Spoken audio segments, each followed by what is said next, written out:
silencio de la aurora antes de hablar. Siento el calor de tu presencia en mi hogar, como un pergamino que empieza a escribir. Abrí los ojos y te vi sonreír. No fue el azar, ni el viento, ni el mar. Fue tu voluntad la que me quiso llamar. Del polvo me alzaste con sumo rigor y me ungiste el pecho con puro amor. Modeani ante ti, Rey de la eternidad, que devolviste mi alma con tu gran piedad. Como mis padres en la judería, canto el linaje de tu profecía. Cuando me diste la vida, plantaste un jardín en mi corazón.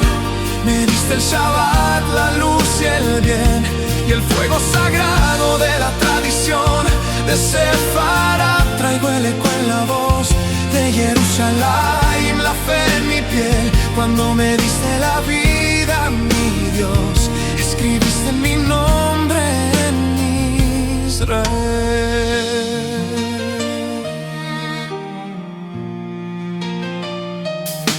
Me diste manos para el tefilín y oídos que escuchan el son del shofar.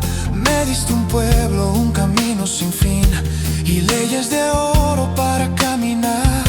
Recuerdo el aroma de la hada fina, la mesa servida, la paz de la cena. Es tu presencia la que nos ilumina, la que rompe el yugo de cualquier cadena.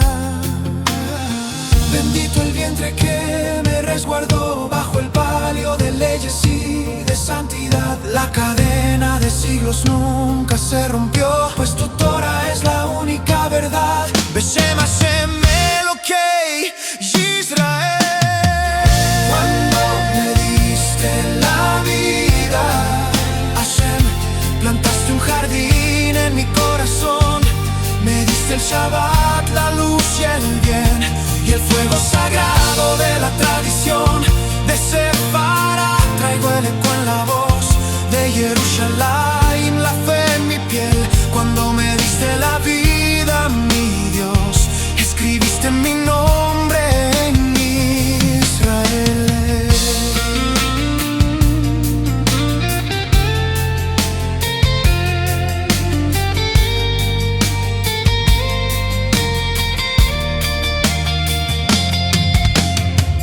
Cuando me diste la vida, Hashem, plantaste un jardín en mi corazón. Me diste el Shabbat, la luz y el bien, y el fuego sagrado de la tradición de Sefarad. Traigo el eco en la voz de Jerusalén, la fe en mi piel. Cuando me diste la vida, mi Dios, escribiste mi nombre en Israel. Gracias por cada respiro, gracias por la identidad. En cada latido te miro.